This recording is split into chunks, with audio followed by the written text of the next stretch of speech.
#1 classical albums, a regular radio slot. Wyn Evans' spot on Strictly was set to top his year.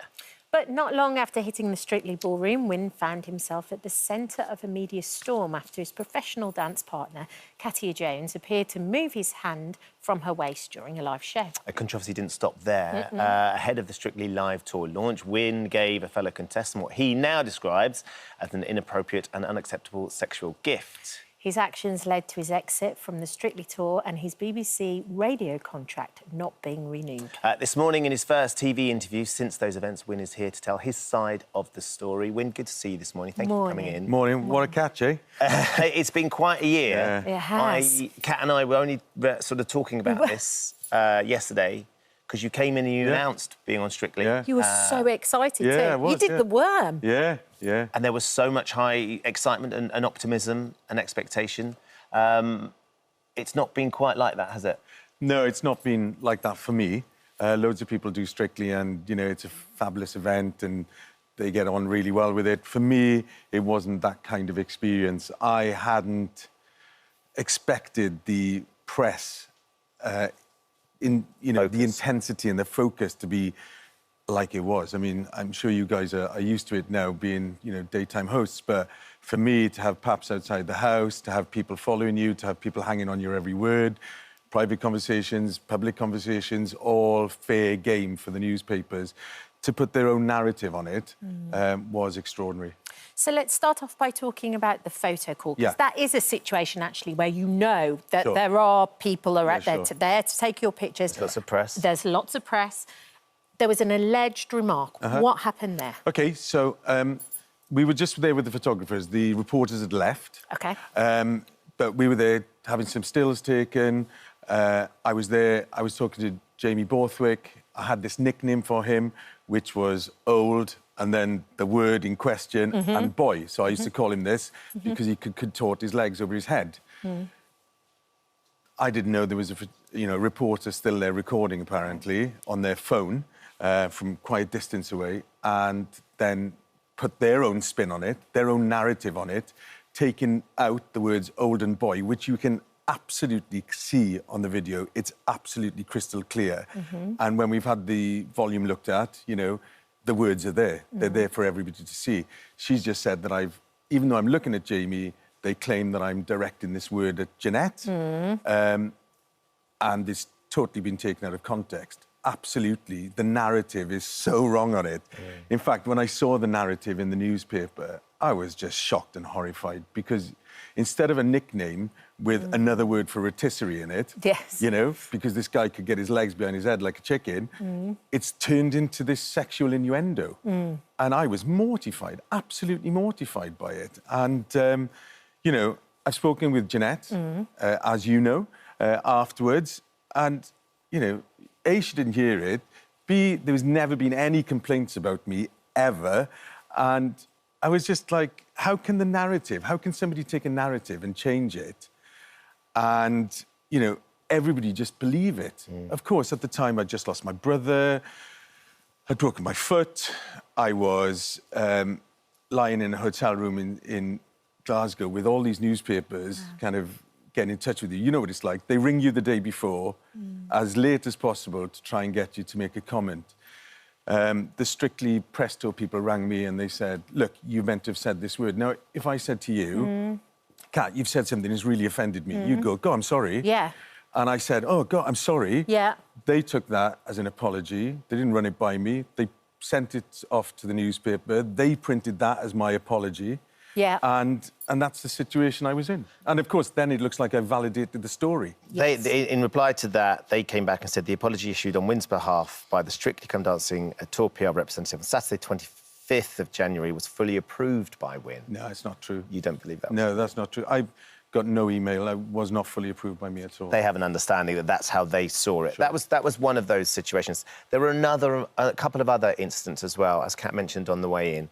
The moment on the show where you were in the back of shots with Katia and you go to put your hand around her waist and she moved your hand away. It's a bizarre little moment. It's a little vignette of the relationship between you and Katia, but didn't look great when you're sitting at home watching, going, oh, that's a bit strange. Can you understand why people sort of got confused Look, by that? I totally understand that, and I apologise. I don't want to sit here today coming across as a victim, because I'm not. I totally understand why people were upset by that, and I get it. But again, it was... Look, I'm naive then, if I'm anything, right? Because Katya says to me, look, have you seen people are just saying on Twitter and Instagram or TikTok or Instagram, all of this, that, you know, every touch, every nuance, I'm sure they do it to you, right? Oh, Ben put his hand on your shoulder. Oh, they're not getting on today. She's turned her back on him, all of that, right?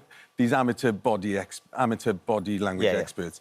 So Katya said to me, right, you put your hand on my waist, I'll move it back, we'll see if anybody picks it up. And boy, did they pick it. In fact, she drags me. You say we're in the background. She drags me. She said to me, let's get down the front to make sure everybody sees it. So we're down the front. I put my hand in her waist, she pulls it back, right? And then I'm sat in makeup afterwards, and I go, oh, my word, this is terrible. It's exploded. Right? So I showed it to her, and I said, we need to make an apology video. So we did this apology video, and it was 50 seconds long.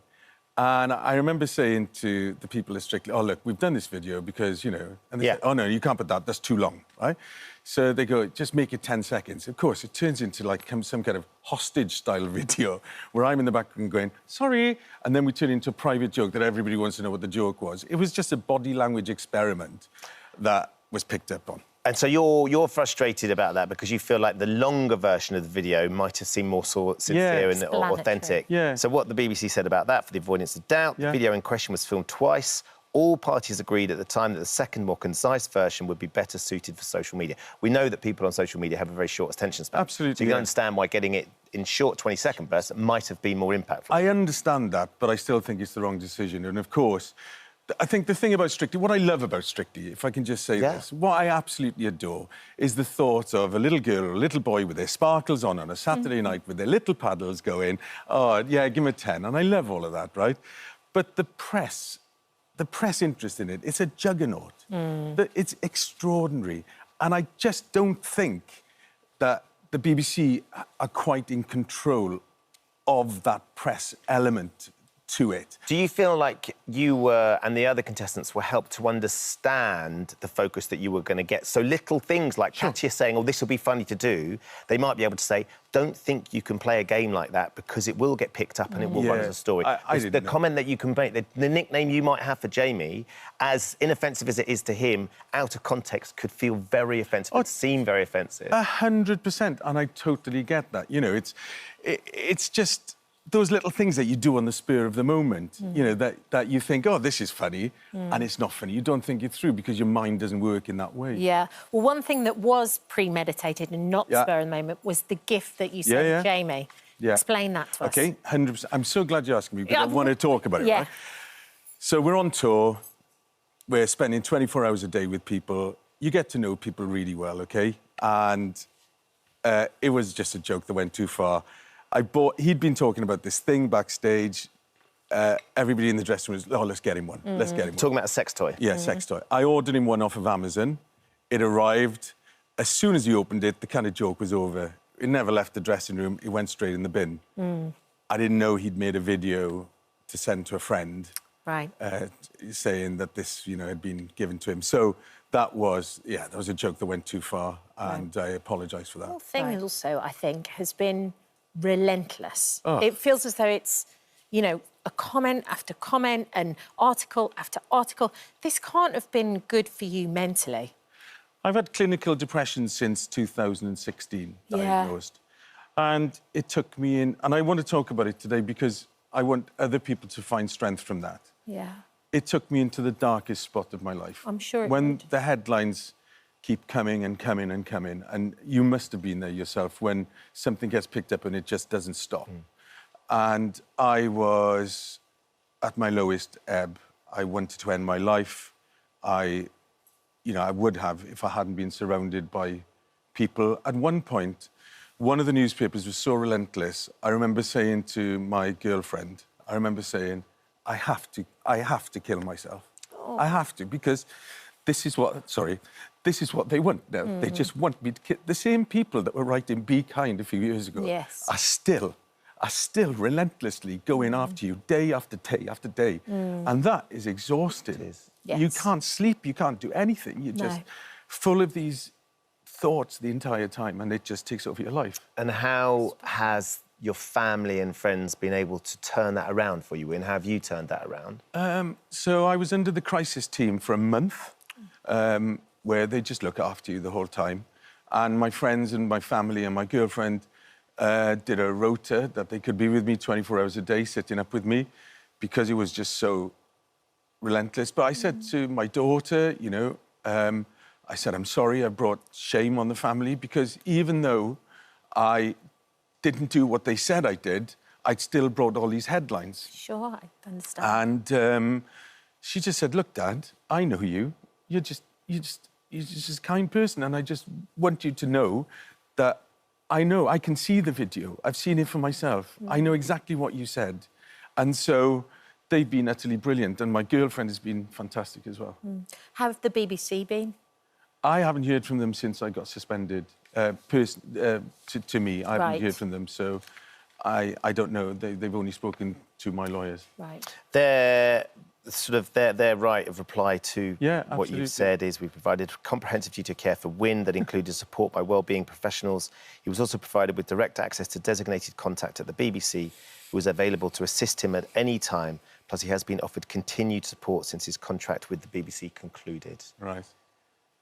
Were you aware that you had that option? No, I wasn't aware. You of were? that. OK. No. But they would maintain that it is there for you, should you wish to talk to somebody. Sure. I just think that sometimes mental health is talked about. You know, we have World Mental Health Week, we have, you know, Mental Health Day, we have all these initiatives, and sometimes I just fear that it's lip service that they're given, and they're not actual. You know, I think we've become brilliant with equality and open access for people with abilities and disabilities, but mental health is still a really dark, a really grey area where we can say, oh yeah, we've got this policy in place, we've got that policy in place, but actually you need to look after these people with mental health issues, because, you know, in the flip of a light switch, the lights can go out. Yeah. Well, one person who does look after you is Liz. You just mentioned before that she'd sit with you, and you had a very exciting couple of days, didn't you? Yeah, we went to Marrakesh on the weekend, and you know, the roads are really uneven in Marrakesh. Yeah. I stumbled and found myself on one knee. It was definitely that. And then you happened to have a diamond in your pocket. Yeah. Ah. So, yeah, we're engaged. That's really amazing. Congratulations. To you. Thank you so much. It's that, look, it's the expectation, the excitement for lots of people who will be thinking about the new series of Strictly coming up, Wyn. What would your advice be to them? I'd say, not to the contestants, to the people watching it, keep watching it. Keep watching Strictly, it's beautiful, right? The dancing is beautiful. I'd say, please don't believe everything you read in the press, and sometimes don't believe anything you read in the press, you know, because a lot of it is just clickbait. Yes. And sadly, as social media's got bigger, the clickbait articles have become bigger as well, haven't they? And if you could go back and do anything differently, what would you do? For me, I wouldn't do it. I didn't think it was a safe environment for me to do Strictly. Right. I wouldn't do it. But I loved the dancing. I loved Katya. I loved Jeanette. I loved all the guys, you know, that were there. It was just literally the attention that Pressure I got. cooker. Yeah, it was a pressure cooker. And anyway, so look, I'm happy now to be back in Wales. Got my new. I've taken a bit of a Chris Evans move. Yeah. I'm going to start my own show on my own on Monday. Congratulations. WynEvansShow.com. Yeah. So yeah, 9 till 12. So I'm really looking forward to And that. you're singing? Singing, yeah. I've got a tour coming up in early 2026. I put a show on sale thinking, oh, does anybody actually want to see me anymore? So I just put one on sale. It sold out in like 20 minutes. So I thought, oh, yeah, the support from the winners, as we call them, the people that listen to my show, has been incredible. It's been amazing. Public support has just been absolutely off the scale. And that has warmed my heart and really kept me going. I'm sure it did. Thank you for joining us today. No, thank you for giving me the time. And congratulations. Thank you. And congratulations to Liz as well. Thank you. Send her our love. Thank you. Thank you so much. Thanks for being so honest as well. Cheers, It will make a difference. If you have any need of any help or support with your own mental health, you just heard Wyn talking about, it's so important that you get some help. Get to the website, itv.com. Oh, hello. Thank you for visiting our This Morning YouTube channel. We upload tons of new content every single day. So hit the subscribe button, like all the videos, and don't miss out. We'll see you in the morning. Culture Club hit the road this summer for festival season. Boy George has popped in to say good morning. Good morning to you. Morning. Lovely to see you. It's lovely to see it. So you're off. You're off out and about. You're meeting the fans. You're going to be at Uptown. What are you doing? Uptown, which is in Blackheath, which is kind of near where I grew up. Oh, so it's like a homecoming. It is a bit. I mean, Blackheath is posh. I'm actually from SC9 originally. Right. And then moved to SC18. And Blackheath was always like a place I wanted to live when I was a kid. I was like, I'd love to live in Blackheath. But... So how does it feel when you're doing a festival there? Is there sort of a lot of memories of sort of... I feel like, it's funny because, like, South East London, I ran screaming from South East London when I was, like, 17 and vowed never to go back. But over the years, obviously through the DJing, I used to do a lot of clubs down there. And eventually people kind of reclaimed me as part of the sort of South East London massive. Yeah, eventually it was like, one of us, Of course they So, yeah, no, I love it down there now, But when I was, like, 17, we used to get chased by casuals. That was the look, and they all, with the way they were dressed, so they looked... Yeah, it was like, walking around South East London dressed as a nun wasn't exactly, it didn't go down too well. How was it growing up back in the day there and with your family? I've heard you describe it as you were the pink sheep. Definitely. I mean, I used to sometimes see my brothers and their mates, like, as I was walking down the hill to get the bus, and they would, like, cross the road. Would they really? Would you then embarrass them more? Oh, always. Always, yeah, absolutely. Yeah, totally. Ask them for money. And where did the look come from, George? I think for me, it was obviously Bowie, Mark Bolan, the whole glam rock thing.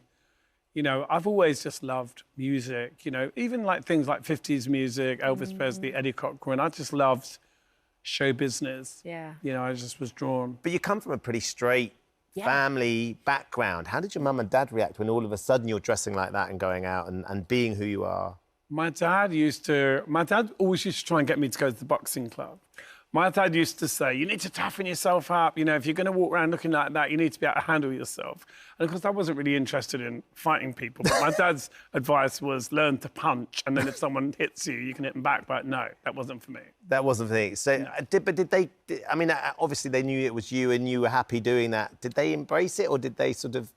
To start with, it was, frowned upon. But then eventually, when they realised it wasn't going to stop, it was only going to get worse, I think they just gave up, Did your mum ever help you with your outfits? Or My mum started off as a kind of, standing in front of the front door to stop me going out, to making things for me and allowing me to, say, well, make this for me, What a brilliant mum. Yeah, it was How great. did you turn her around? Was it just where Defiance. It was literally just, You wore them down? Yeah, I just kept doing it. And it But was I think lots of people were the same in that era. I remember actually Martin Kemp coming on and talking about the Blitz. And he said the closest thing to it was you went in there and you felt like everything was Technicolor.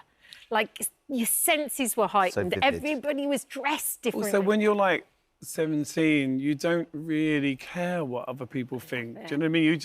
I always used to think, why do you care? Yeah. But sort of loving the attention. It's a weird one. When you dress up and you're a show-off, part of you wants the animosity and part of you doesn't want it. It's a real double-edged sword because why do people have to make comments? You know what I mean? Yeah. I think he also got his mum to make his outfits as well. Did. And she said she made some leather trousers for him, but didn't ever put anything to undo them. So he was desperate to go to the loo, and they hadn't put a zip and a button in.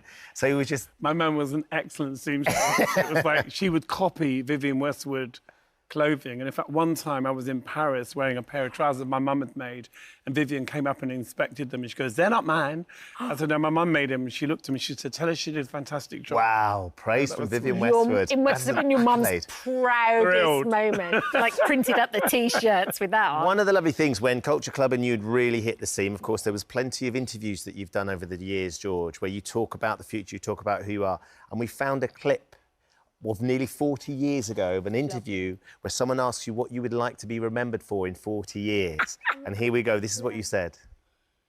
You would like, what you think you might be doing in 40 years' time? I hope I don't know what I'd like to be remembered for. Songs, mainly, I mean, because I actually read something in the newspaper the other week which said Boy George was nothing to the discovered mascara, which I felt very insulted because, you know, I write songs. Can I imagine what you would look like in 40 years' time? Are you going to be like that? Hideous, probably. Well, I mean, everyone wants to grow up gracefully, but sometimes you just can't help it, you know. Oh, Aren't Good you news gorgeous? is I look better. you look fabulous. But aren't you gorgeous, though? Your raspy voice, you're so gorgeous. Do you remember that? Yeah, I do. I do remember it, yeah. And it's a funny one, isn't it? Because, like, when you first start, you know, when we first started the band, nobody was thinking about the future. Nobody thought we were sitting there 40 years later talking about our careers, you know. It just wasn't, you know, we thought we'd make a record, maybe do one tour, you know, it's... you just never know what's coming, you know. Well, you're definitely remembered for the music, and you've got this new album, sure. SE18. So you're still writing the music, you're still doing a business now. Absolutely, and I have a bunch of stuff coming out. Now I've found a way to release vinyl, so this is not going to be streamed. It's only vinyl and CD. I'm taking it right back. How are you doing that? How are you... You can go online and order it. Yeah. So you have to get a physical copy. We really miss that, don't we? Yeah. Yeah, because I feel like my audience doesn't seem to care about streaming. They want to have it. They want to have the they copy like in their hand. they like looking at it. the lyrics. And there's a real reggae influence there. Yeah, and also I just love records. I actually, doing this vinyl has really reminded me of how much I just get excited when Bowie put out a record or T-Rex, you know, and you go and buy it and look Going at to the record shop and flipping looking through. at who played on it, you know, Yeah. who did the costumes, who did the makeup. I think it's great. Yeah. Well, look, it's lovely to see you. Thank you for dropping by. It's always great to catch up and have a chat. And that is such a wonderful clip. Yeah, It's such it a is. wonderful Yeah. Oh, yeah. Boy George and Culture Club are headlining Uptown Festival at Blackheath, London on Sunday, the 27th of June. And George's new album, SE18, is out on the 21st of June. Thank you for visiting our This Morning YouTube channel. We upload tons of new content every single day. So hit the subscribe button, like all the videos, and don't miss out. We'll see you in the morning. From her acclaimed portrayal as Queen Elizabeth II in The Crown to her unforgettable role as Dolores Umbridge in the Harry Potter films, there's not much that Dame Imelda Staunton hasn't achieved in her remarkable career. No, and now she's added a rather personal accomplishment to that long list. Yeah. For her latest role, she's taken to the stage alongside her daughter, Bridgerton star Bessie Carter. Imelda and Bessie join us right now. Good morning, ladies. Good morning. Good morning. Does it feel weird when I go through all those things? Yes, it does a bit. Yes, it does a bit. Yeah, yeah. But How lovely is it that you get to be on the stage together? it is. It's pretty lovely. It is. I was just saying that it's weird that it feels so normal. I thought it would feel strange, but it doesn't at all, and it's an absolute joy to be there together. And you know, and it's a challenging play, and that was very good for us to do. The rehearsals were hard, and we thought, oh, we can't do it. We'll never be able to do it. Oh, we'll never do it. But then doing it, you think, oh God, it's heaven. The play's called Mrs. Warren's Profession. Bessie, explain a little bit about, because it's a fascinating story. Well, written in 1893, already having the word profession following Mrs. Warren was sort of not allowed at the time. You know, a woman having a job was sort of really looked down upon. So it wasn't allowed to be performed for the first 25 years after it was written. So we're resurrecting one of his lesser-known plays, but it follows a mother and daughter who are somewhat estranged, who come together at a sort of definitive time after Vivi, my character, has graduated from Cambridge, and her future life is, you know, laying in front of her, and Mrs. Warren has some plans and Vivi has others. And throughout that confrontation, Mrs. Warren's profession, I suppose, is somewhat revealed. We won't reveal it now, not to spoil it, but yeah, so it's a bit of a head-to-head of arguments, ideas, and what's so brilliant is I don't think the play answers any of those questions. The play asks questions of the audience. And I think that's, whenever I go to the theatre, that's the kind of play I want to see. I don't want to be told what to think or feel. And his writing is so, you know, it's utterly, you know, it's human, it's visceral, it's emotional, as well as being political. And so it feels very engaging to do and hopefully to watch. And you really do immerse the audience in, because there's no break, there's no let-up at all. No, an hour and 45, folks, straight through. Get your ice creams pre-show. Yeah. But it's great because it just keeps sort of winding it tighter and tighter, and the director decided on that. I mean, it's 4 acts, but it's 1 hour 45 straight through, and the intensity just builds all the way through. Yeah. And I feel so proud that it's sort of been a difficult thing to do, and that it's in the West End, and the audiences, and God bless them, they're all coming, and having to sit and really listen, because these are long, complicated arguments that are very human, and it's all, you know, poverty and the rich and the poor and the money, and why do people have to do these jobs when, you know, all that. Yeah. So it's all extremely current. But written 130 years ago. Amazing. Yeah. How relevant Really. it still is. And also, he was a great champion for women, and Bernard Shaw, and talking about, you know, I even have a line, you know, it isn't right that there aren't better opportunities for women. That was written in 1837. Wow. By an Irish man. Wow. Yes. He observes Yeah. the English so well. Yeah. So ahead of his time. Brilliant, yeah. I'd imagine, though, Melda, and we sort of, Kat mentioned this, there must be moments, and as parents ourselves, where you're on stage and then you're suddenly opposite your daughter who's playing, and I would get lost. Go, gosh, she's very good. Blows you away. Yes, she's so good, and she's so tall, and she looks so good. tall. She's literally got it all. So tall. You've got it tall. Got it tall. No, it is. Yes, I mean, I was doing that in rehearsals as well, thinking, I can't believe, yeah. But then you have to then just get on with your job. But of course, you know, we talk to each other all the time about, actually, mainly about what's in our packed lunch, to be absolutely honest. We're still talking about that. Yes. But, Yeah, and are you going to nap now, then, between the shows? Or are you going to nap in the important things? Yeah. And the last time Jim was on, he talked about you guys doing, and he said how proud he was. But also, when I saw him going to the very first night, he was so... I mean, I can't imagine how proud he must be sitting in the audience. Yeah. I think he must be. I mean, he doesn't understand at all. You know, we sort of met up a few times to talk through our scenes before we started rehearsals, obviously, because it's quite dense. And the first time we were up there for probably about 3 hours, we came downstairs and he just went, what on earth could you find? What could you be talking about for that long? So I just don't think he leaves it to us, and he's very good at very happy to do that. And as I said, he looked at us on stage, goes, there's my pension. So, yeah. Keep going, girls. Yeah, Keep keep going. going, We'll bring girls. home the bacon, Dad, don't worry about it. It must have been fabulous, though, Bessie, having... I mean, you've followed them into their profession, but having parents that have done this extraordinary job for so long, and imagine roles that you loved as a child. I mean... Oh, look, there you are. Where are you there? Oh, my goodness. Oscars. That was a Monsoon, that dress. was it? Monsoon and Jigsaw, I think. There you go. Very relatable high street. Also, same colour as today. How do you even remember that still? It was Because the it was Oscars. exciting. It was very exciting going and buying that dress. How did you cope with parents that were sort of well known as a teenager growing up? I mean, to be perfectly honest, sorry to speak about when you're right here, they're very normal people, my parents, which is very lovely. And so nothing really shifted or changed within our family. So it just was normal. I mean, when you're growing up, what you grow up around seems normal to you. So it seemed normal. They were working actors. There were periods where they were out of work, periods when they were in work. You know, so it felt like a very viable career that, you know, was great, but also had its ups and downs. And so it probably seems more sort of glitzy on the outside, but it's not. It just seemed very normal. Did you ever worry when you said to them, Mum, Dad, I think I want to act? Well, I don't think we even had that conversation. You've not discussed what you're going to do as a profession yet? No, I just think it's slowly morphed. You know, it's what I loved doing at school. I did all of the kind of stagecoach, NYT, all of the kind of things I could get my hands on, because it was just the thing I loved the most. So it just naturally snowballed into happening, I think. I think seeing her play Henry VIII at 11...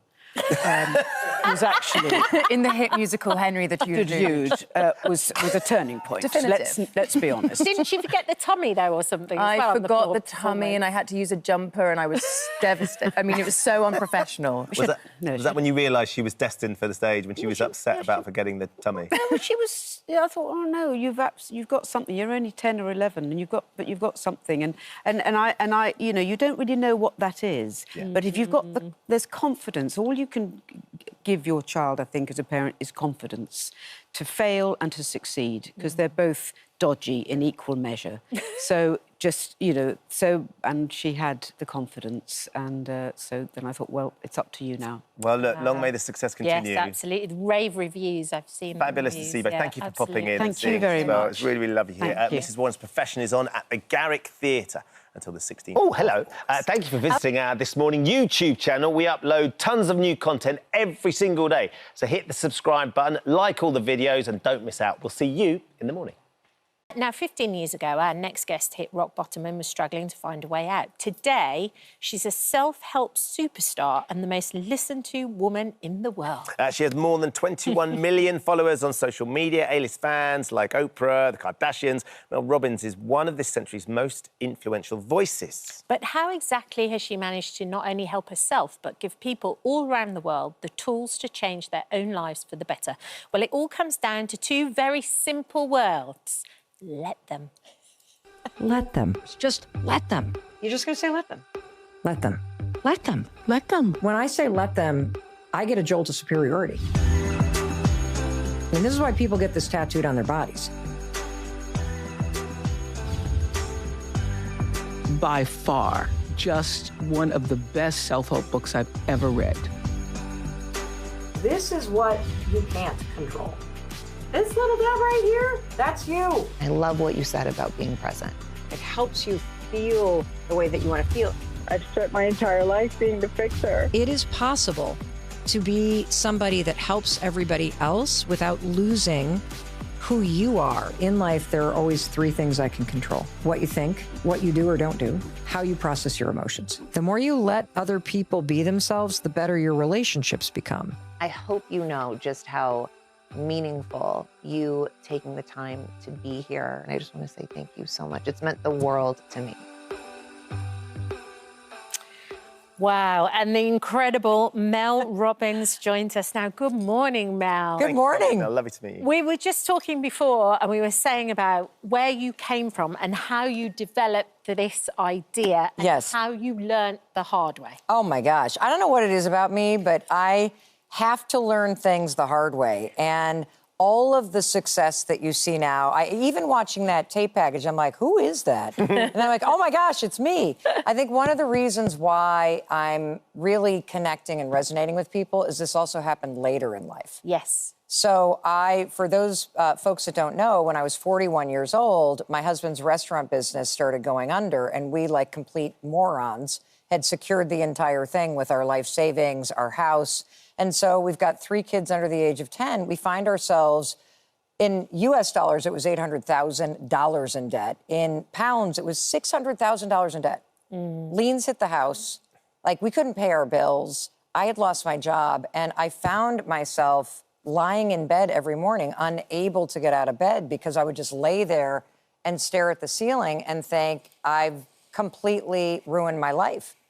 And what happens in life is that I think there are people that are positively motivated, but if you're a normal human being, there comes a time where you get so sick of your own pain and excuses that pain makes you hit something solid inside yourself. And what happened for me is I just realized nobody's going to come and fix this situation.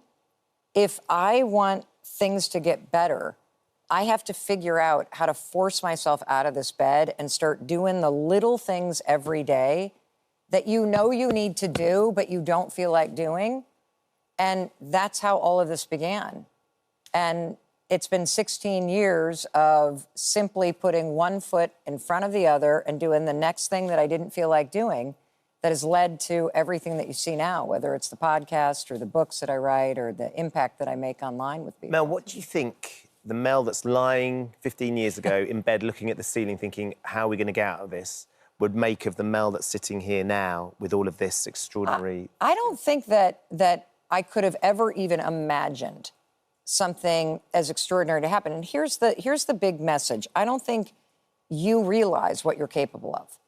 And the mistake that you make is probably the same mistake I was making. You are waiting to feel ready. You are waiting to feel motivated. You're waiting to feel like you have it perfect. You're waiting for the right time. And I'm here to tell you, all of that waiting is what's ruining your life. Motivation is complete garbage. complete and utter rubbish, as you would say, because it is never there when you need it. I mean, if motivation were easy, we'd all have $1 million and six-pack abs. We'd all be living our dream life. The secret to life, honest to goodness, is making yourself do the things you don't feel like doing. And it was during this time that I developed this little motivation hack that I call the 5-second rule. So in the States, I don't know if you have it here, but if you drop food on the floor and pick it up in 5 seconds, yes, safe to eat. It's fine. Yeah, Right. yeah. Well, if you have an idea and you think about it for longer than 5 seconds, your mind contaminates your desire to do it. Because you start talking yourself out of it. Exactly. Yeah. Exactly. And there's all these fancy words for this psychologists have, but I just like to speak about it in a way that anybody can understand. Sure. So the hack that I had was I just was inspired by this rocket launch, and I started counting backwards every morning. I'd be lying in bed, staring at the ceiling, thinking about all my problems, rotting away like a human pot roast. And then I would just start counting backwards, 5, 4, 3, 2, 1. And then I would get out of bed. And I called this technique the 5-second rule. You got to move in 5 seconds or you will literally talk yourself out of it, as you said. And I use this little countdown thing, 5, 4, 3, 2, 1, to push myself every day through the anxiety, the depression, the excuses. Because the truth is, one of the beautiful things about life today is you could go to ChatGPT, if that's what I always say it wrong because of dyslexia. You could put in, I want to know how to do X, Y, Z. Tell me what to do 15 minutes a day for 30 days. It'll spit out the best plan. It'll work. The problem will be you. Because then you're going to be like, oh, is that going to work for me? And it's always you against you. And so that's how things began 16 years ago. I just wanted to get out of bed. I just wanted to get the kids on the bus. I just wanted to start paying my bills. I just wanted to stop screaming at my husband. And I think we all know what we need to do, but we're waiting to feel ready to do it. And that's the trap. But I think also, Mel, what you do so brilliantly is you make it so simple and so bite-sized. You don't kind of cloud it with more kind of sophisticated words, and you don't make it difficult. Life is like, difficult enough. It's like when you talk about your phone. I made the switch last night. I put an alarm clock by my bed instead of the phone because the phone is a big thing. Well, tell everybody what the thing is about. So the phone, the minute the alarm goes off, you pick up the phone and then you start scrolling. Yes. And all of a sudden you're horizontal and instantaneously, there are thousands of people in your room with you, telling you, feeding you information, the world's problems are on your shoulders. Yep. And then all of a sudden, you've wasted another 20 minutes and you're then anxious. Of course. Well, yeah, because if you start your day and you're like this, right? And then you reach for your phone. You're not even vertical, and you've let the headlines and texts and emails from work get into your brain. This is one of the reasons why you're last on your list. This is one of the reasons why you wake up behind and exhausted. And so the simplicity is important because if it's not simple, you won't be able to do it. Yes. That's what you the do power brilliantly. of this let them theory. Yeah. Is it's so simple, anybody can use it. Yeah. Can you explain, because it's a fascinating, when you hear you talk about it as well, can you explain what you mean by let them? Sure. So the let them theory is a mindset tool that shows you, like that, what's in your control and what's not in your control. And it's so simple to use. Literally any moment you feel stressed out, worried, annoyed, frustrated, upset, hurt in life, you just say, let them. That's it. That's it. You don't even need to buy the book. That's it. And I'm not sure your publishers are thinking that. But here's the thing. I want people to use it. Yeah. That's why I care so much about this, because we live in a moment in time where there is so much out of your control, whether you're worried about AI or you're worried about the headlines or you're worried about somebody in your life or you're worried about your job or you're stressed out about your kids. There is a better way to go through life, because all that stuff out there, yes, it's real. Yes, it's important, but it doesn't and shouldn't impact you in here to the extent that it does.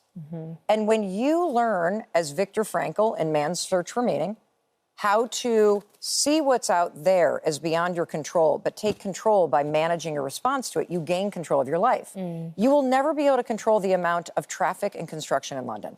Let them. Let them. You can't control how long the queue is in line. Let them. Yeah. You can't control the challenging people in your family. In fact, the reason why we have families is because it teaches us how to love people we hate at times. You got to let people be who they are and who they're not. Because the one thing in life you can't control is another person. What they think, what they do, what they believe, how they act. When they heal, if they ever heal, if they get to, let them be who they are. Because that's not where your power is. And that's why you're so stressed out, because you're managing everybody else. Let them be who they are. Let them say what they say. Let them think what they think. Now, let's take our power back. Let me is part 2. Let me remind myself there's 3 things in life I can control. I control what I think about this. I control what I do and don't do. I control how I respond to my feelings. And what this taught me is for the first 54 years of my life, I was living it in reverse. I was giving all my time and energy to managing everybody else. I put more weight into other people's opinions. I was navigating my day at work based on my boss's mood. There's an easier way. Let them. Stop managing everybody else and take the power back. And what you'll recognize is you have no idea how often you allow the world to stress you out. And that's why you're tired. That's why you have no energy. When you protect your time and energy from all this meaningless stuff and from things you can't control, you get your time and energy back. It's crazy simple. It is simple, and hearing you say it is really compelling and very simple. Brilliant. Thrilled that you're sticking around, because you're going to be taking some phone calls from our viewers, aren't you? Oh, great. To offer them some help as well, because I think that's going to be really pertinent. Yeah, for sure. Mel's new book, The Let Them Theory, is out now. Thank you, Mel. Look forward to that. Thank you for visiting our This Morning YouTube channel. We upload new content every day, so go ahead and hit that subscribe button so you don't miss out, and we'll see you in the morning. He's come face to face with some terrifying creepy crawlies and braved even the most brutal of bush tucker trials. But all of that paled in insignificance to the mammoth mission that our Sam put himself through last week, travelling 260 miles from London to Old Trafford to deliver this year's Soccer Aid match ball in time for kickoff. He had to dig deep to push through what was the toughest challenge of his life, but push through he did, and we honestly couldn't be prouder of him. Here's a reminder of Sam's incredible achievement. Let's go, Sam! Guess who's joining you on your next peg? No, you're not. No, I'm actually not.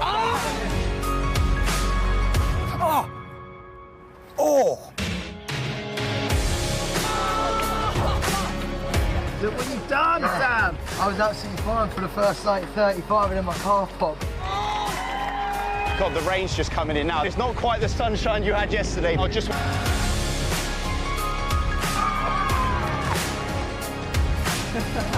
Oh, my God! Sam, You are remarkable. You have raised 900...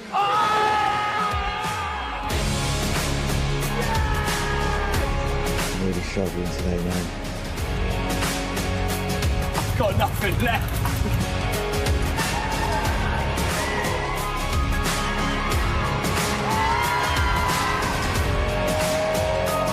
£1,516,433.22 so far.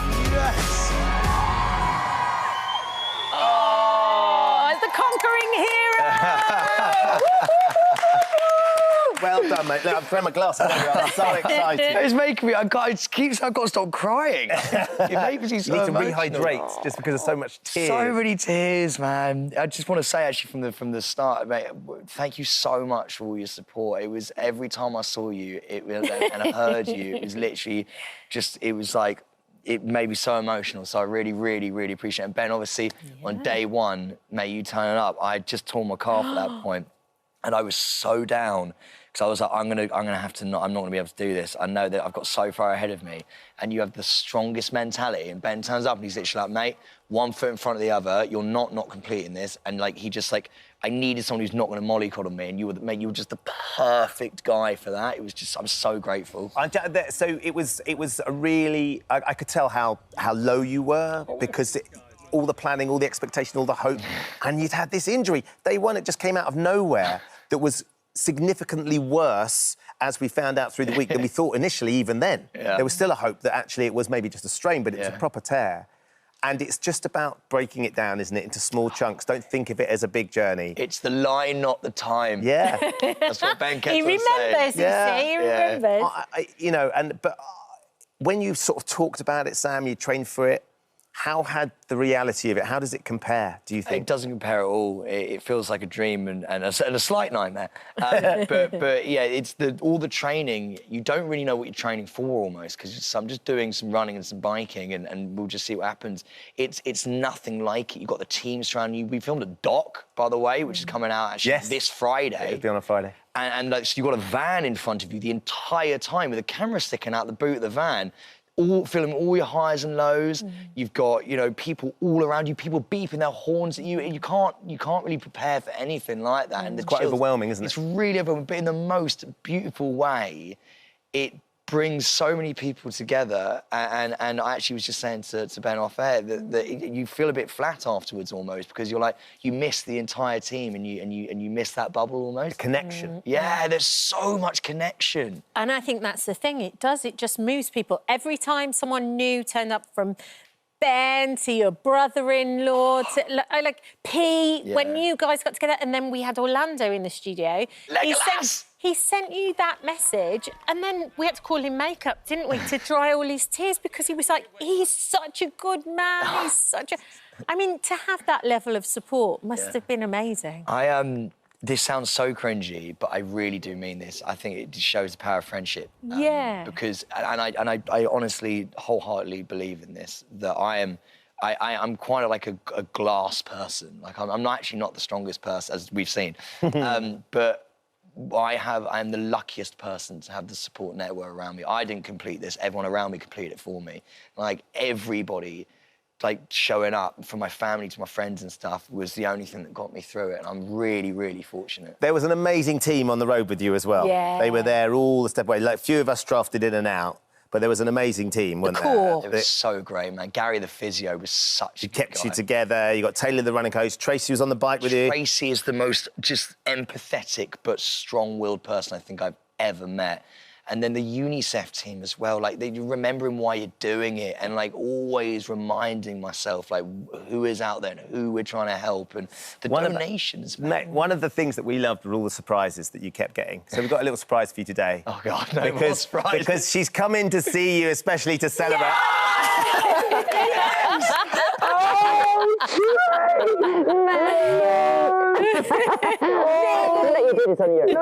Cry again! I'm so sorry. Tracy, have a sit down, have a sit down.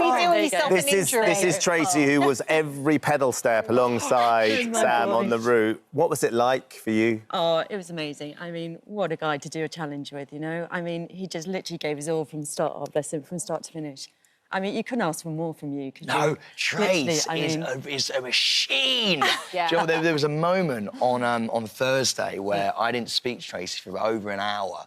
Because I had gone really, really dark. And Trace just turns to me and goes, whatever you're channeling right now, keep doing it. I'm not going to speak to you for an hour. And we just put our head down we cycled together. In silence. In silence for over an hour. And I just burst into tears at the end of it and hugged Tracy. And it was just such a magical experience. It really was, wasn't it? And it was so emotional, because, like, every time that sort of, like, there was quiet, I thought, should I be worried because he's quiet? Obviously, sort of like, you know, concentration on the main road, and you just literally, I thought, no, he's got this. You've got to chew the miles sometimes. Yeah, You've got to get them under your belt. But that second day, though, Tracy, have you ever cycled in rain like that? Oh, my God, it was apocalyptic. Like, literally, I mean, you could not see. We were trying to talk. My lips were numb. You just stood there, and I thought, oh, my God, could we actually get any worse? And it was awful. I mean, we had to stop because it was too dangerous. It was too dangerous. That's the point. Even the weather was conspiring against you. Despite all of those things, you did it. Thank you, Tracy, for being there with him, lockstep, and keeping him going. Yeah, thank you to all the team, as you say, to Gary, the physio, who somehow put you back together every day, Taylor, who was running with you. Yeah. It's just, we're so proud of you, Sam. Thank you so much for everyone who donated as well. I mean, my God, every single time we got those donations sort of run through, it was just another boost up, wasn't it? It was such a boost, and it was just so beautiful. So thank you, anybody who donated. You literally are the heroes to the story. And you can still keep donating Yes, you can. now. Donating to Sam's Matchball mission is simple. Yeah, to give 20, 30 or £10, just text 30, 20 or 10 to 70822. Text costs you a donation plus one standard rate message. You must be 16 or over, and please ask the bill payer's permission. You can donate online. The websites are shown on screen. 100% of your donation will go to UNICEF. Every donation, we doubled up to £5 million thanks to the Children's Investment Fund Foundation, which is amazing. Soccer Aid for UNICEF 2025 airs live Sunday Sunday, the 15th of June, 6 p.m. on ITV1 and ITVX. And you can see Sam's documentary, Sam Thompson's Match Ball Mission, on Friday at 9 o'clock, ITV1 and ITVX. Yes, I had to lots tell of him about swearing. that. I had to tell him about that. Good, so proud of you, mate. Well done. I'm so grateful. Hero. Thank you so much. And thank you, Tracy, for you. Thank Oh, you. hello. Right, Thank you for visiting our This Morning YouTube channel. We upload tons of new content every single day. So hit the subscribe button, like all the videos, and don't miss out. We'll see you in the morning. Not many people can say they've been the Prime Minister 3 times, but our next guest has done just that. In addition to his Tony Blair hat-trick, he's also played villainous vampires and David Tennant's long-suffering best friend. But now Michael Sheen is taking a break from Hollywood to introduce young readers to this, Spark the Dragon, in his very special children's book. Morning, Good morning, Michael. Hello, good morning. This is nice. Come on, let's move over and get closer. Where did the idea come from, Michael? Where did I get the idea from? Well, I've been interested in the themes of the book for a long time, around homelessness, looking for a home, what a home means. And I was asked whether I'd be interested in doing something like this for young readers. And so myself and Jess Webb got together and we worked out the story about Spark, this little dragon who loses his home in a storm and then has to go on a journey to find a home, and people help him, and eventually he finds somewhere that he can call home. So it's something that I can read to my kids as well, which is amazing. You know what's so lovely about this? Because I could remember going out with my son and seeing homeless people and him always asking, why are they outside, why are they... And being struggling to like come up with a reason as to why that was happening. So this book for kids, it's going to be beautiful. Yeah, I'm hoping that this gives a sort of a context for people to have those conversations, for really young readers. When, you know, when you're out in the world and you see things going on and you're curious, asking questions. And as a parent, it's hard to talk about something that complex. And hopefully this gives a sort of a frame of reference to start having those conversations. Where did that first come to you, Michael, when you first became... I mean, obviously, we're aware of it all our lives. Like, you know, you're on the Saturday... I remember sat in Colchester with my dad, and there'd always be a couple of guys, and once again, that awful conversation you have with your kids, what now I remember with my son. But where did it first... When did you first become aware of it and it really kind of chimed with you? I think I remember being... I was doing a play in London at the Almeida, and there's a long road up a street in Islington. So I used to come out the tube and walk that long road all the way to the theatre. And I remember each day I would see people in the shop doorways, you know. And this is, I mean, this is quite late on in life, I suppose. I was, you know, in my 20s. It got to the point where it was taking me longer and longer to get to work because I would stop and have a chat with people, you know, and sort of feel like, well, you know, I realised quite quickly that I think we have basic human needs to stay alive. You know, we need to eat, we need to drink water, but we need connection as well, you know, and to feel seen and to feel acknowledged that you're still alive no matter what your circumstances are. And that kind of was a big change for me, seeing that, you know, and so being able to do this, and it's published in association with Shelter. So £1 from every hardback that gets sold and 50p from every paperback goes to Shelter, Shelter Scotland and Shelter Cymru as well, and to help them in what they're doing. But I think the big thing, of course, is not only does it allow young readers to talk about what they might be seeing, but of course a lot of people will experience it themselves as well. Absolutely. Young people will be in, it's not just about being on the streets, it's about being in temporary accommodation as well, you know. And so many hopefully of this tells that story. So many of it is kind of sliding doors choices, isn't it? You know, I was talking to a guy a couple of weeks ago and he said he moved over to Ireland, broke up with his girlfriend, came back over here, and then before you know it, the money goes like that, and you make a couple of, no addiction issues, you just make a couple of choices, and next thing you know, it's out on the street. And he said it's so hard to get back. And it can be anybody, really. It can be anybody. Well, that's the thing. A lot of people I've spoken to all the time, you know, maybe a parent has died. And it has such a big emotional impact on you. Things can spiral so quickly. I think we all need help at some point. It's not just about other people or these other people who need help. We all need help at points. And that's sort of, you know, I was listening to your conversation earlier about people in power. You know, the most important thing is we're all vulnerable, we're all going through this life, and we're all going to need help at times. And that's why community is so important, isn't it? It's a beautiful book, and it's illustrated by Sarah Massini, who's incredible. Gorgeous, absolutely beautiful. Congratulations on this book. Thank you very much. Did you enjoy writing it? I did. I loved it, and I really hope that it can be the first of a series of things where we can talk about quite difficult subjects, but in a really entertaining way for young children. I hope so. We talk about community. You wrote off £1 million in debt for 900 people in Wales recently. Tell us about how that came about and what's the process like? Well, yeah, that's something that I've been sort of working on for a long time. I remember many, many years ago, I saw John Oliver in America doing his show in America, and he did a similar thing where he bought a load of debt and then wrote it off. And that sort of put the idea in my mind. And various people have done very similar things over the years, amazing stuff.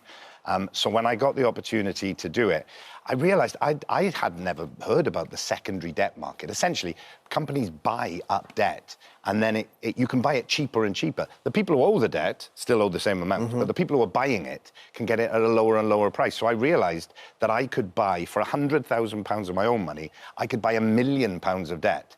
And, of course, I'm not looking to get it back. I just wiped it out. So the company would be looking to get that back over a longer period of time? I see. Yeah, exactly. But you affected over 900 people. You affected, like, you got rid of their debt. Yeah. How did that feel as a human to do that to someone? Well, it was strange because I don't know who they are. Because I was never allowed to find out who the people were, and do they know who did it? Well, we sent a letter. So the moment that you buy someone's debt, you have to legally let them know that you have bought their debt. So we sent them a letter with a link in it, and I made a video so that if they pressed the link, they would see me going, "Hi, I'm Michael Sheen, I bought your debt and it's gone now."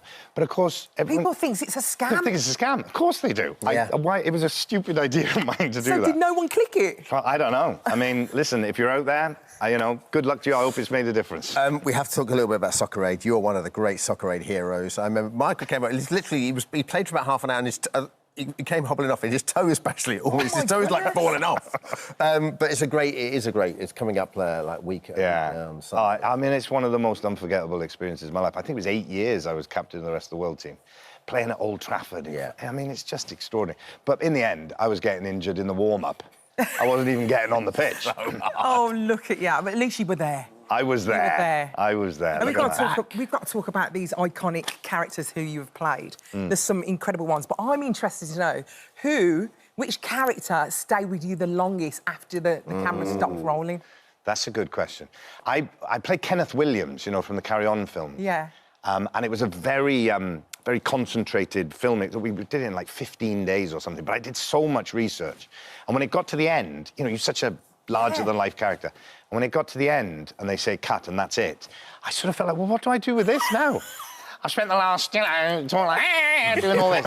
But I knew so much about him. I was like, I should go on Mastermind or something. And like, what do you do now? So it's quite hard to let go. I had to be him for a little bit every day for a while, just to decompress. That's unbelievable. Yeah. And Brian Clough, who, combined my love of acting and football to be able to bring those together on the Damned United, that was amazing. You are incredible. Well, what's next? And Ira and Bevan. I mean, well, last year... This is my truth, tell me yours, eh? Last year we did the play Nye. New play about an Ira Bevan creation in the NHS, and we did it at the National and in Cardiff, and it was so popular. We're back doing it again this year. Right. So that's to be able to tell that story, to say those words, is such a privilege. To be again talking about people in power. I mean, he was a man who was down the mines as a kid, saw the injustice around him, and thought, I need power to change this, to make this better. Ends up becoming the Minister for Health and Housing after the war, and changing all our lives, creating the NHS. I mean, extraordinary use of power. When you do a play and then you rest for a while and you come back, is it muscle memory? Can you remember everything quite easily? Well, I'm hoping so. I go into rehearsals on Monday, I hope so. You're going to be brilliant, Michael. It's an absolute pleasure. And your book, Michael's book, A Home for Spark the Dragon, is out now. Congratulations. Thank you for visiting our This Morning YouTube channel. We upload new content every day, so go ahead and hit that subscribe button so you don't miss out, and we'll see you in the morning.